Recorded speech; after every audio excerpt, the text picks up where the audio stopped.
Charles Bronson truly hated him more than anyone. Behind the stoic gaze of Hollywood's most enigmatic tough guy lurked a decades-long resentment that shaped his entire career. The air in the Cinecittà studios outside Rome hung thick with tension. It was 1971, and Charles Bronson had just learned who would be joining the cast of Red Son. According to those present, Bronson's face darkened.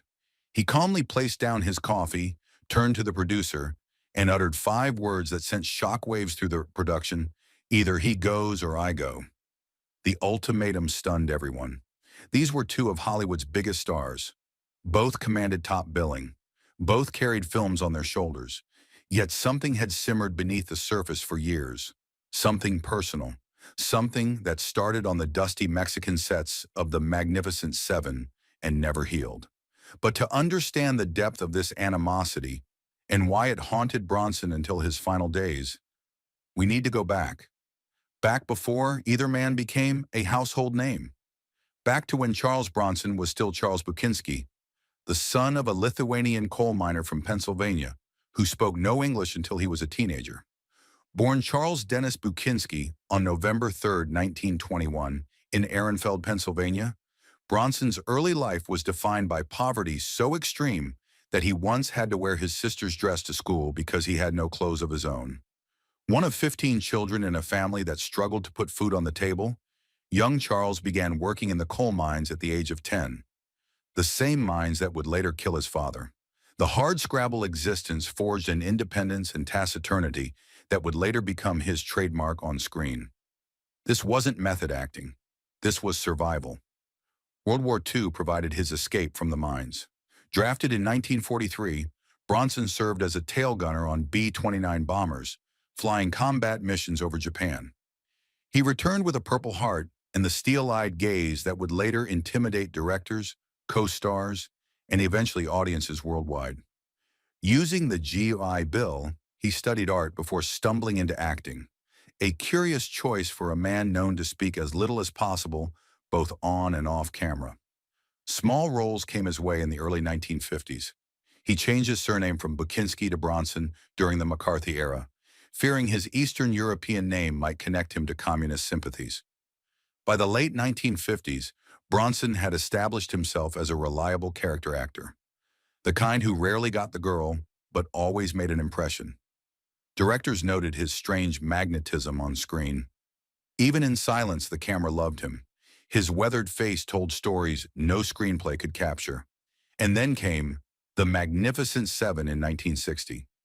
A remake of Akira Kurosawa's Seven Samurai, the film assembled one of the most iconic casts in Western history: Yul Brynner, Steve McQueen, James Coburn, Robert Vaughn, Brad Dexter, Horst Buchholz, and Charles Bronson.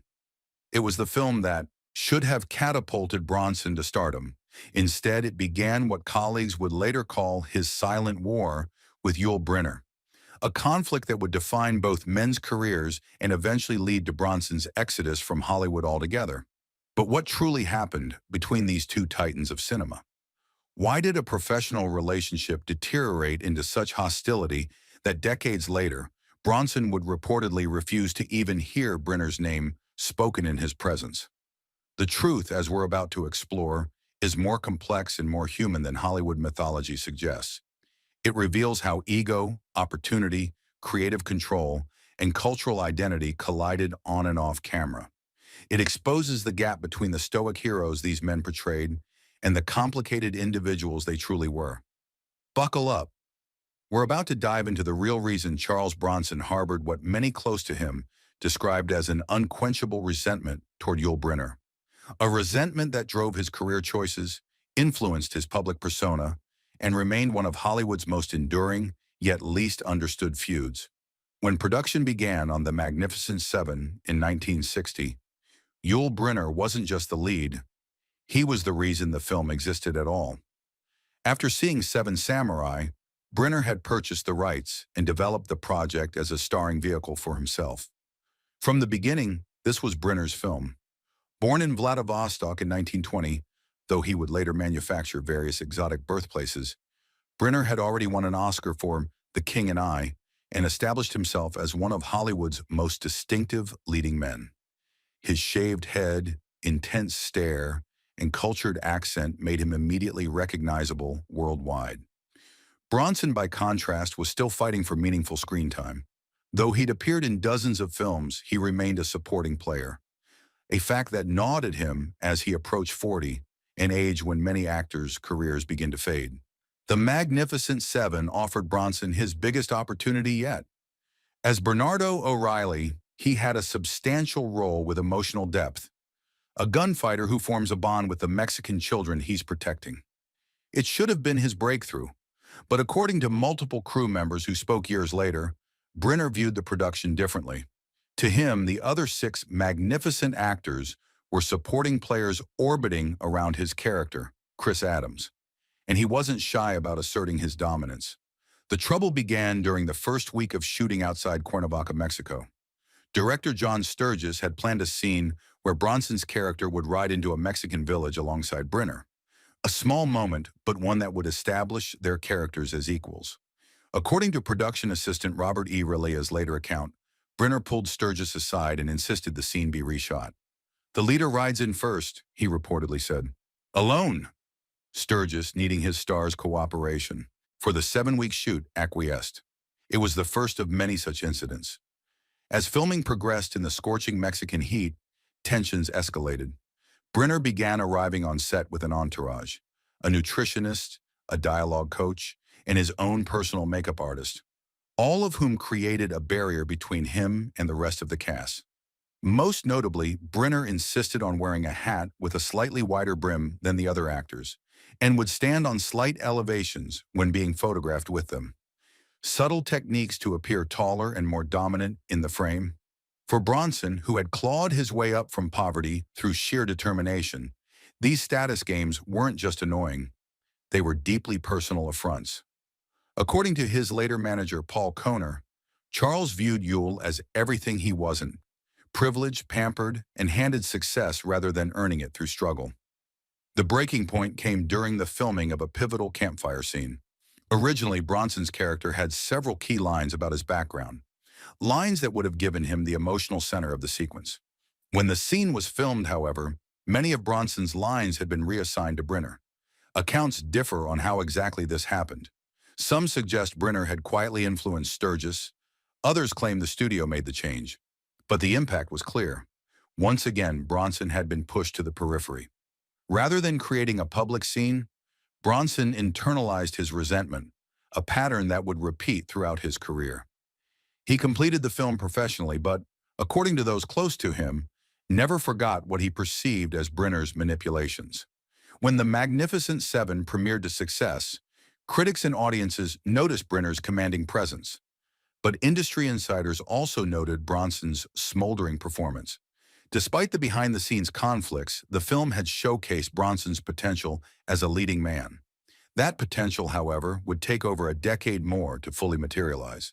And during that time, the wounds inflicted during those Mexican shoots would only deepen. By 1963, 3 years after The Magnificent Seven, Bronson found himself at a crossroads. Despite earning critical respect, mainstream Hollywood success remained elusive. Meanwhile, Brynner continued securing leading roles in major productions like Taras Bulba and Kings of the Sun. The contrast was not lost on Bronson. According to his friend and fellow actor Stuart Margolin, Bronson became increasingly bitter about the Hollywood hierarchy. Charles would see Yul's name above the title on marquees and wonder why his own talent wasn't being recognized. He felt the industry had chosen style over substance. In a decision that would change his life and career, Bronson turned his back on Hollywood and headed to Europe. Beginning with Guns for San Sebastian, Bronson discovered that European audiences responded to his stoic intensity in ways American audiences hadn't yet embraced. From 1968 to 1972, Bronson made a string of successful European films, including Rider on the Rain and Cold Sweat. In France, Italy, and Germany, he became not just a star, but an icon. Il Brutto, the ugly one. They called him affectionately in Italy, celebrating the very ruggedness that Hollywood had found limiting. During this same period, Brynner's star began to fade in America. After the failure of expensive epics like The Long Duel, 1967, he found himself taking smaller roles or working in less prestigious productions. The reversal of fortunes created a new dynamic. By 1971, Bronson commanded higher salaries in Europe than Brynner did in America. French critics wrote essays analyzing Bronson's minimalist acting style. Italian fans lined streets when he arrived for premieres. According to United Artists executive David Picker, when international distribution rights were being negotiated for new projects during this period, Bronson's name sold tickets in territories where Brynner had become yesterday's news. This context makes what happened next all the more revealing. In late 1971, British producer Ted Richmond began assembling the cast for Red Son, an ambitious East meets West action film. Having secured Bronson as the American gunslinger, Richmond wanted Japanese star Toshiro Mifune as his counterpart. But when financing became complicated, investors suggested adding another international name. Yul Brynner, looking to revitalize his career, expressed interest. According to production documents later made public, Richmond approached Bronson about working with Brynner again. Bronson's response, as recounted by Richmond, was immediate. "I've carried my last film with him taking the credit. The ultimatum worked. Alain Delon joined the project instead of Brynner." Red Son went on to become one of the highest-grossing westerns in European history, further cementing Bronson's international status. When asked years later about the incident, Bronson offered a rare comment on the subject. "Some men can only succeed by standing on others. I prefer to succeed by standing on my own work." The European chapter of Bronson's career accomplished something remarkable. It transformed him from character actor to worldwide star without Hollywood's approval. By the time he returned to American filmmaking with Death Wish in 1974, he did so as an established box office draw who could dictate his own terms. For a man who had begun life wearing his sister's hand-me-downs, the vindication must have been sweet. But colleagues noted that even at the height of his success, Bronson remained preoccupied with the early slights he'd experienced, particularly those associated with Brynner. As both men's careers progressed through the 1960s and into the 1970s, their public personas crystallized around dramatically different versions of male identity, differences that both reflected and amplified their private animosity. Brynner cultivated an image of cosmopolitan sophistication. He spoke multiple languages, collected art, practiced yoga decades before it became mainstream, and moved comfortably among European royalty and Hollywood elites. His autobiography emphasized his exotic heritage and artistic sensibilities. He was in many ways the embodiment of worldly refinement. Bronson, conversely, embraced his blue-collar origins. In the few interviews he granted, he spoke plainly about his hardscrabble upbringing. He maintained his privacy fiercely, built a remote home in Vermont rather than a Bel Air mansion, and kept his distance from Hollywood social circles. While other stars attended premieres in limousines, Bronson often arrived driving his own pickup truck. These contrasting public images became central to how audiences in the industry perceived both men and to how they perceived each other. In a telling 1973 incident at the Cannes Film Festival, both actors attended screenings of their latest films. Brynner arrived at his premiere for Westworld in full celebrity mode. Designer tuxedo, beautiful companion, waving to assembled photographers. According to French film journalist Claude Veillot, who witnessed both arrivals, it was theatrical, practiced, exactly what one expected from Brynner. The next evening, Bronson arrived for the Stone Killer screening. He wore a simple dark suit, nodded once to photographers, and walked directly inside, and Veillot recalled. No performance, no entourage. The contrast could not have been more striking. These public differences extended to their creative choices.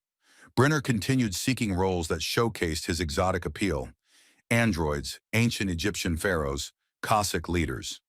Bronson increasingly portrayed working-class heroes: cops, mechanics, prison inmates, miners. By the mid-1970s, film critics had begun explicitly contrasting the two men's screen personas. Pauline Kael, reviewing Bronson's Death Wish, wrote, "Unlike the manufactured exoticism of actors like Brynner, Bronson's appeal comes from somewhere authentic. You believe he could actually change a tire or win a bar fight.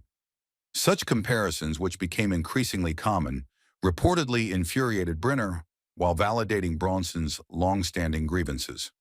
The tension between their public images came to a head at the 1975 Academy Awards. Though neither was nominated, both were invited to present. According to production staff, elaborate arrangements were made to ensure the men would not encounter each other backstage, a logistical challenge that required coordinating their arrivals, seating, and presenting slots. When a production assistant accidentally directed Bronson toward Brynner's dressing room, Bronson reportedly stopped cold, turned on his heel, and took a lengthy detour through the Chandler Pavilion kitchen rather than risk an encounter. An unnamed Oscar ceremony coordinator later told Entertainment Weekly, "We had divorcing couples who were easier to manage than those two." The hatred was palpable. While the men successfully avoided direct confrontation that night, the incident confirmed what industry insiders had long suspected. The animosity that began 15 years earlier on the set of The Magnificent Seven had not diminished with time or success. If anything, their divergent paths had only deepened Bronson's resentment of what he perceived as Brynner's artificial persona, and Brynner's dismissal of what he reportedly called Bronson's limited range. As the 1970s progressed, the two men increasingly occupied different cinematic universes. Yet the shadow of their initial conflict continued to influence their careers in ways neither could escape. By the mid-1970s, both Bronson and Brynner had learned to use the press to their advantage, albeit in dramatically different ways. Their contrasting media strategies revealed much about their ongoing feud and their fundamentally different approaches to fame. Brynner embraced publicity. He gave expansive interviews, appeared on talk shows, and carefully cultivated relationships with key journalists. His press strategy emphasized his uniqueness and cosmopolitan background. When asked about former co-stars, Brynner was strategic, generously praising those who posed no competitive threat while offering backhanded compliments to potential rivals. In a 1974 interview with Photoplay magazine, Brynner was asked directly about working with Bronson on The Magnificent Seven. His response was carefully calibrated. "Charles has a very specific quality. Directors who know how to use that quality can get something interesting. It's a limited instrument, but authentic within its range." The dismissive assessment, praising Bronson's authenticity while simultaneously suggesting severe limitations, was typical of Brynner's approach. He acknowledged Bronson's growing success while implying it was somehow accidental or unearned. Bronson, meanwhile, developed a relationship with the press based on scarcity. He rarely gave interviews, declined most publicity appearances, and became known as one of Hollywood's least accessible stars. When he did speak publicly, his comments were brief, direct, and often combative.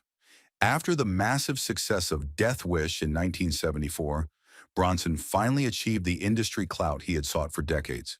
Now commanding $1 million per film, a figure that placed him among Hollywood's highest-paid actors, he could afford to be selective about his press engagements. In a rare 1975 interview with Roger Ebert, Bronson was asked about his delayed path to stardom compared to contemporaries like Brynner. Bronson's response cut to the bone. "Some men become stars because they have something to offer that's unique. Others become stars because they have people who know how to make them into stars." Though he didn't mention Brynner by name, industry insiders immediately understood the reference.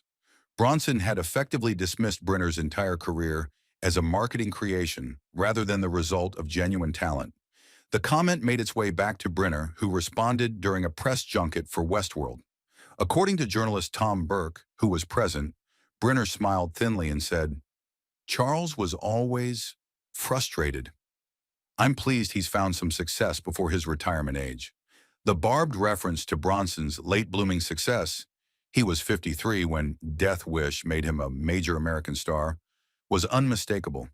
These media skirmishes continued throughout the 1970s, with each man finding subtle ways to diminish the other without engaging in outright attacks that might seem unprofessional. Their approach to discussing the Magnificent Seven, the origin of their conflict, became particularly revealing. Brynner routinely referred to it as my film in interviews and emphasized his role in bringing the project to fruition. Bronson, when asked about the movie, typically praised director John Sturges and co-stars like Steve McQueen, while conspicuously omitting any mention of Brynner. By 1977, their Cold War had become such common knowledge that journalists began explicitly asking about the feud. Bronson's standard response became a study in minimalist dismissal. I don't discuss Yul. Brynner developed a more elaborate deflection, typically saying something like, Charles and I had different approaches to our craft, but I've always admired his persistence. The tension reached its most public expression during the 1979 Golden Globes, where both were presenting awards.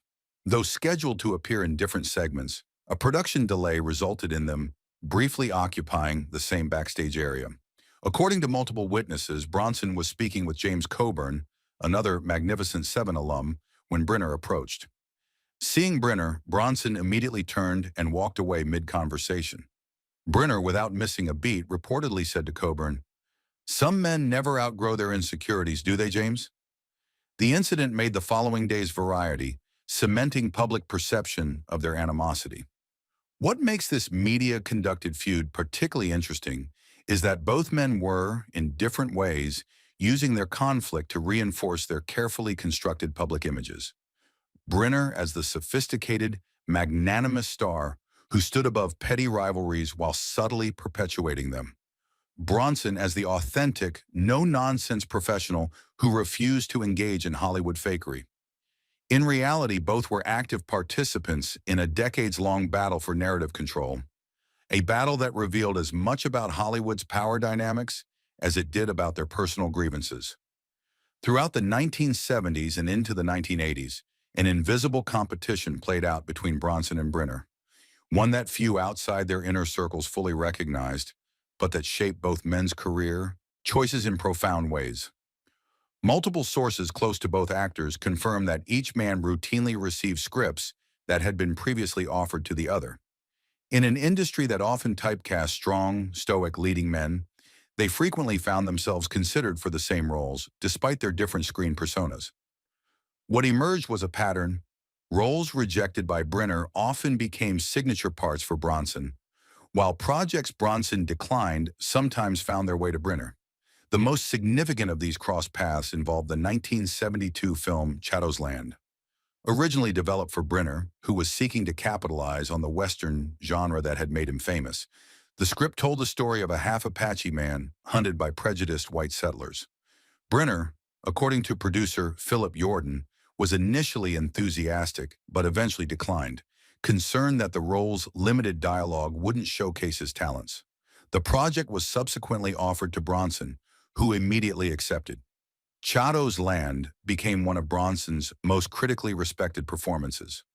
Reviews specifically praised his ability to convey volumes through physical presence and minimal dialogue. Precisely the aspects Brynner had worried wouldn't serve him well. The pattern repeated with 1974's Death Wish. Though later so closely associated with Bronson that it spawned 4 sequels and defined his public image, the vigilante thriller was not initially conceived with him in mind.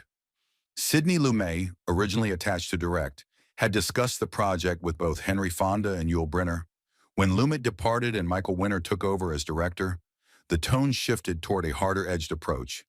Brynner, according to his agent, felt the increasingly violent script lacked sophistication and removed himself from consideration.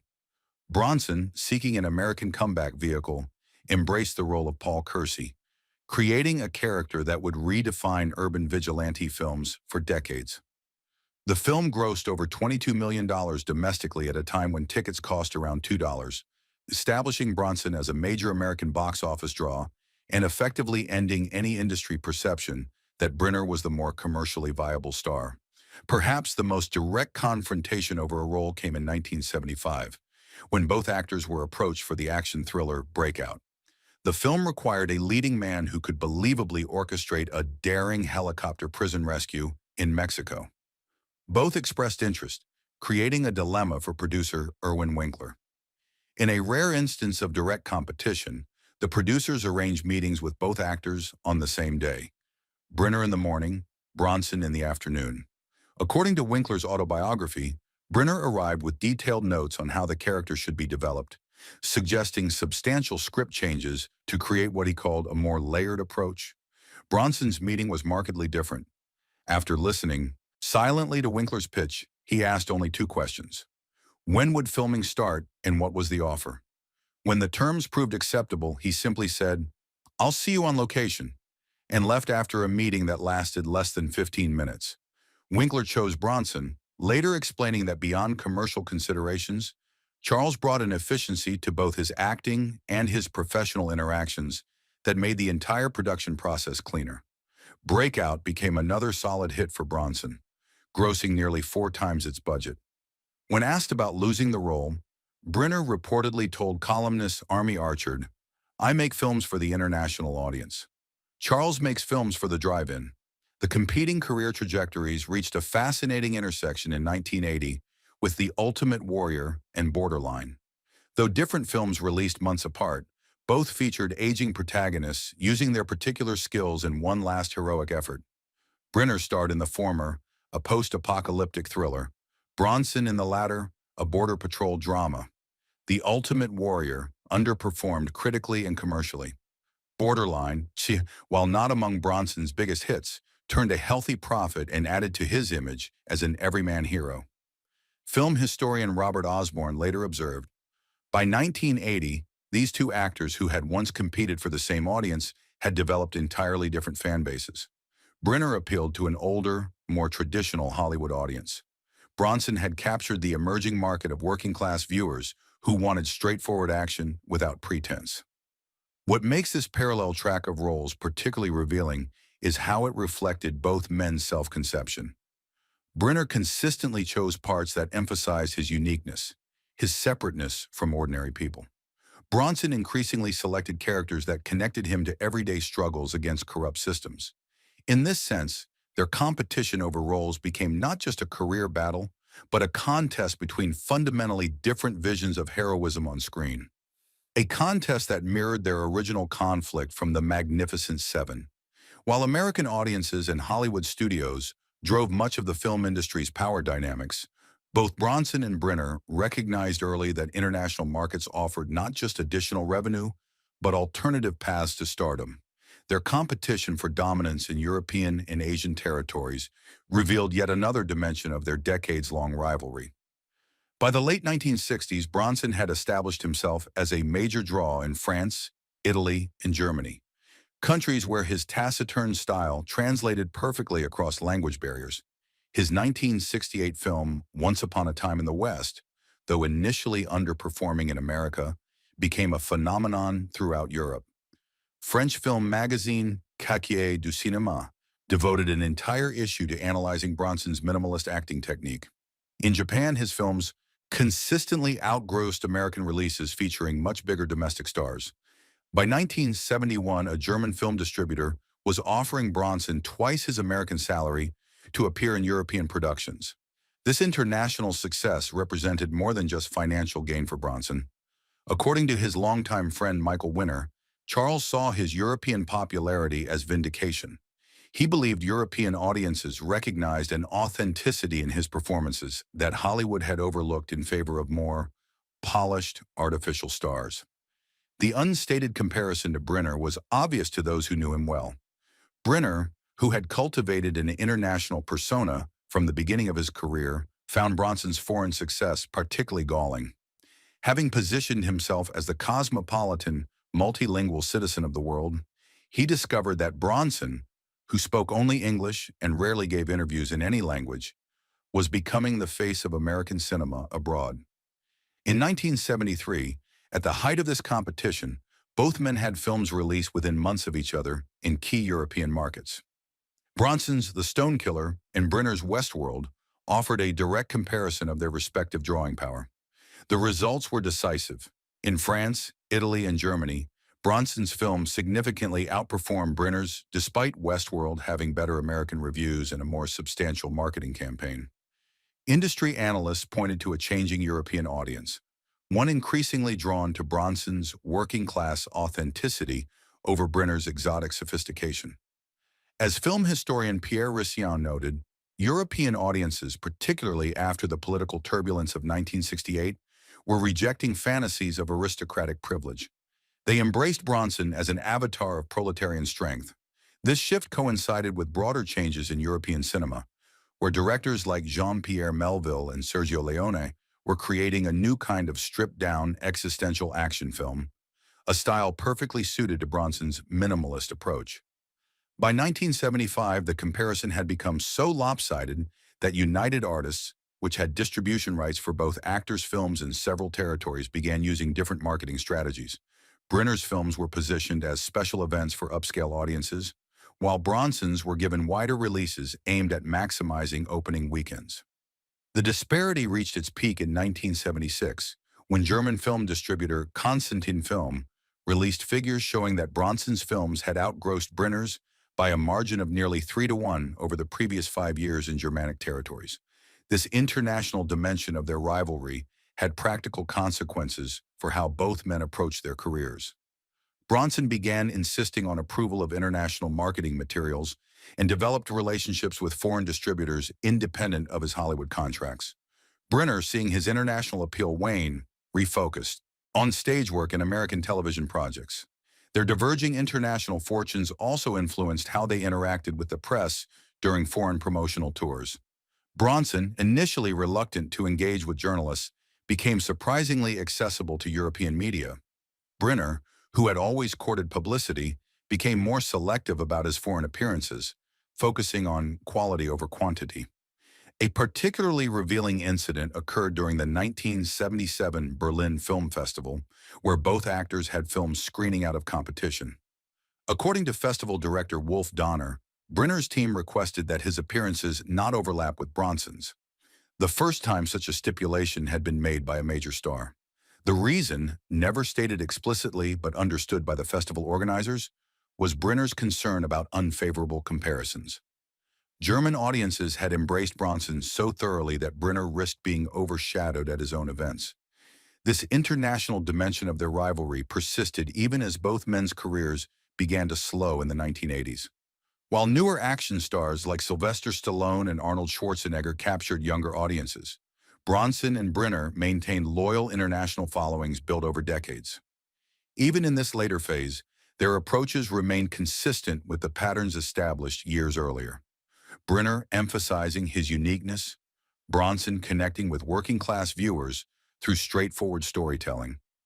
The international aspect of their competition revealed how their original conflict had evolved beyond personal animosity into a contest between competing visions of masculine heroism in cinema, a contest played out on a global stage far beyond the Mexican locations where their feud began. As the 1980s progressed, both Bronson and Brynner entered the final chapters of their careers and lives. Age limited their action roles, health issues began to emerge, and a new generation of stars captured the cultural spotlight. Yet even in this twilight period, their decades-old rivalry continued to influence their choices and public stances. Brynner received his terminal lung cancer diagnosis in 1983. Having smoked 5 packs of cigarettes daily for much of his life, he used his remaining time to campaign against smoking, famously recording an anti-smoking public service announcement that would air after his death. "Now that I'm gone, I tell you, don't smoke." The diagnosis prompted a farewell tour of The King and I, the role that had made him famous in the 1950s. The tour, running from 1984 until just months before his death in October 1985, became a celebration of his unique career and persona. Bronson, though still actively making films, found himself increasingly relegated to smaller productions and formulaic sequels to his earlier successes. The Death Wish franchise, which continued through 5 installments ending in 1994, became both his financial security and a creative limitation. Even as their professional paths diverged in these final years, their mutual antipathy remained. According to Bronson's third wife, Kim, he stubbornly refused to comment when news of Brynner's illness became public, an uncharacteristic coldness from a man known for his private generosity to colleagues in distress. When Brynner died in October 1985 at age 65, tributes poured in from across the entertainment industry. Former co-stars, directors, and even rival actors offered public statements celebrating his contributions to film and theater. Bronson's silence was conspicuous. When directly asked by a reporter for his reaction to Brynner's passing, Bronson reportedly replied, "Death comes to everyone." The brevity and coldness of the response shocked even those familiar with his taciturn nature. What makes this sustained animosity particularly intriguing is that by this point, the men had not worked together or directly competed for the same roles in over 2 decades. Yet the grudge remained fresh for Bronson, a testament to how deeply the original wounds had cut. In the years following Brynner's death, Bronson continued working until his health declined in the late 1990s. He made his last film in 1994, then retreated to his farm in Vermont, where he lived quietly until his death from pneumonia in 2003 at age 81. Even during this retirement, those close to him noted that Bronson occasionally referenced his old grievances against Brynner when discussing his career path. According to his friend and Death Wish director Michael Winner, Charles believed he'd had to work twice as hard for half the recognition because of men like Brynner who played Hollywood politics better than he did. This perspective, that Brynner had achieved fame through manipulation rather than merit, remained Bronson's unwavering position until the end of his life. The final layer of their complex rivalry emerged only after both men had passed away. In the reassessment of film history that naturally follows artists' deaths, an interesting pattern developed. While Brynner remained primarily associated with a single iconic role, the King of Siam, Bronson's cultural footprint expanded. Film scholars began reevaluating Bronson's minimalist acting style, recognizing its influence on later stars from Clint Eastwood to Jason Statham. His working-class persona, once dismissed by critics as one-dimensional, was increasingly appreciated as an authentic alternative to Hollywood polish. By the early 2000s, directors like Nicolas Winding Refn and Denis Villeneuve cited Bronson as an influence on their conception of masculine screen presence. Meanwhile, Brynner's more theatrical approach had fewer modern champions. In the ultimate historical irony, The Magnificent Seven, the film that initiated their conflict, is now more frequently remembered for launching Bronson's career than for showcasing Brynner's star power. What began as Brynner's project, with Bronson in a supporting role, has been reframed by time into an ensemble piece that helped establish multiple future stars. This posthumous rebalancing would likely have satisfied Bronson, who spent decades believing his contributions had been unfairly overshadowed by Brynner's star power and behind-the-scenes influence. The decades-long animosity between these two icons reveals something essential about both men and about Hollywood itself. How professional slights can evolve into personal vendettas, how contrasting approaches to craft can become moral judgments, and how the industry's power structures can turn colleagues into lifelong adversaries. In death, as in life, Charles Bronson and Yul Brynner remained opposed. Two fundamentally different answers to the question of what makes a man a star. While the animosity between Bronson and Brynner dominated their relationship, historical accuracy demands acknowledging the few instances when mutual respect briefly surfaced between these otherwise implacable rivals. The most significant of these moments came during the 1968 filming of Villa Rides, a Western in which Bronson played Mexican revolutionary Rodolfo Fierro.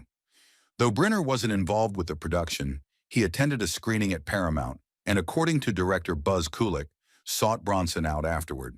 Yul told Charles it was the most convincing portrayal of a Mexican revolutionary he'd seen from an American actor. Kulik recalled in a 1998 interview.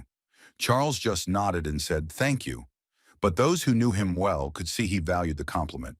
Similarly, Bronson occasionally acknowledged Brynner's craftsmanship in specific contexts.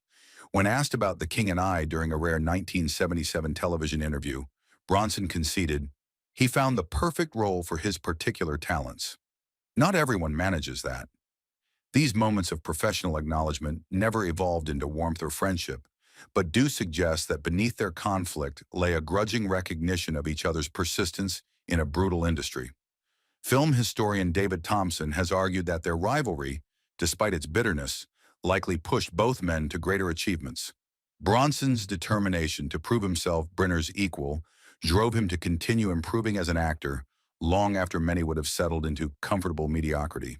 And Brynner's awareness of Bronson's growing success forced him to keep expanding his range beyond the exotic typecasting that initially made him famous. In this view, their animosity, while genuine, also served as a creative spur that benefited audiences who experienced the resulting performances. Despite its intensity and duration, the Bronson-Brynner feud was rarely addressed directly by either man in public forums. This mutual reticence reflected both personal calculation and industry wisdom about managing public personas. For Brynner, openly acknowledging conflict would have undermined his carefully constructed image as an urbane, sophisticated citizen of the world. His brand relied on projecting an above-the-fray elegance that petty feuds would have contradicted.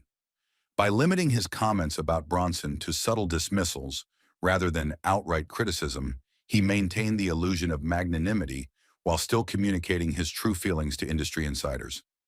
Bronson's motivations for privacy were different but equally strategic.